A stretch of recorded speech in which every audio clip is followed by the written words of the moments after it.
এই good good chips খাবি? হ্যাঁ। চকলেট খাবি? হ্যাঁ। কিন্ডার জয় কোক খাবি? হ্যাঁ।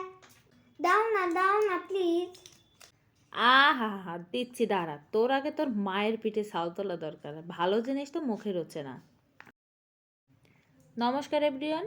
দুনিয়ার পচা জিনিস খাইয়ে খাইয়ে ছেলেপেলের কিডনি নষ্ট না করা পর্যন্ত মায়েদের হুঁশ আসে না। দুদিন পর পর ডাক্তারের কাছে দৌড়াও, খায় না, রুচি নেই, পেটে কৃমি, আয়রনের অভাব, যেখানে সামান্য একটু কষ্ট করলেও কিন্তু স্বাস্থ্যসম্মত খাওয়ানো যায়। আজকের রেসিপি টিফিন, নাস্তা, চায়ের সাথে সব জলখাবারে খাওয়া যাবে, একদম বুড়ো থেকে গুঁড়ো।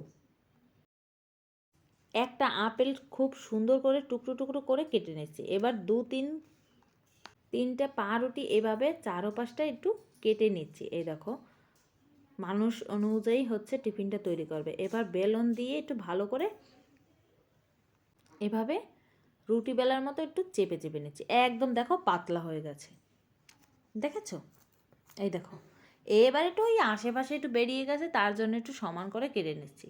না কাটলেও হয়, এই তোমরা হচ্ছে রেসিপি করতেছি তার জন্য একটু কেটে দিলাম। চলো এবার হচ্ছে ফ্রাই প্যানে দিয়ে দিলাম একটু 1 চামচের মতো একটু ঘি আর একটা দারুচিনি। এবার হচ্ছে সেই কেটে রাখা আপেলটা দিয়ে দিচ্ছি। কিছুক্ষণ ঘিয়ের সাথে ভেজে নিচ্ছি, সেই সুন্দর ঘ্রাণ বেরোচ্ছে। এই দেখো ভাজা ভাজা হয়ে গেছে। এরপর এর মধ্যে দিয়ে দেবো অল্প একটুখানি চিনি। দেখো, চিনি দেওয়ার পরে যখন একটু ভাজা ভাজা হয়ে যাবে, এবার নামিয়ে নিচ্ছি। একদম নরম করার কোনো দরকার নেই। এবার হচ্ছে একটা ডিম আমি নিয়ে নিচ্ছি, ডিমটাকে একটু ফেটিয়ে নেব। এই দেখো,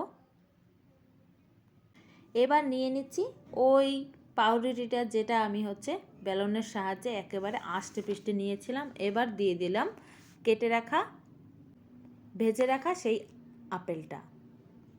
এবার দেখো, এই একটুখানি ডিম এরকম চারোপাশে আমি লাগিয়ে নিচ্ছি।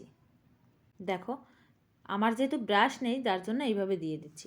এবার ছুরি দিয়ে একটু এইভাবে কেটে নিচ্ছি। আমি পুরোটা কাটবো না, মানে ধরেন হচ্ছে আপেলগুলো যাতে হচ্ছে উকি ঝুঁকি মারতে পারে সেই একটুখানি সেই অপশন রাখতে হবে। এই দেখো, এবার হচ্ছে চামচের সাহায্যে একটু চেপে চেপে দিচ্ছি, ডিজাইন করে নিচ্ছি। না, এবার কাঁটা চামচ দিয়ে সুন্দরভাবে ডিজাইনটা করে নিচ্ছি। আমি একটা মাত্র দেখালাম, আর এইরকমভাবে বাকিগুলোও করে নিচ্ছি। সবগুলো বানানো হয়ে গেছে, এখন সামান্য কাজ বাকি আছে। এবার চলো সবগুলোতে আমি একটু ওই যে বেঁচে যাওয়া যে ডিমটা রয়েছে ওটা উপর থেকে একটু দিয়ে দিচ্ছি। এবার এটা কিন্তু বেশিক্ষণ এভাবে মানে ভিজিয়ে রাখা যাবে না, সাথে সাথে ওতে তেলের মধ্যে দিতে হবে, বা তোমরা হচ্ছে যদি ঘি থাকে ঘির মধ্যে দেবে, আর যদি কিছু নাও দাও কোনো অসুবিধা নেই, এইভাবে একটু সেঁকে নিলেই হয়ে যাবে। না, আমি একটু তেল দেই নাই, ওই যে ফ্রাই প্যানে হচ্ছে অ্যাপেলটা ভেজেছিলাম ওই ফ্রাই প্যানে আমি উল্টে পাল্টে এভাবে একটু সেঁকে নিচ্ছি।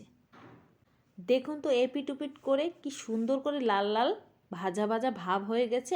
আর কোনো কথা নেই, শুধু গরম গরম ভাজবেন আর সাথে সাথে খাবেন। গরম গরম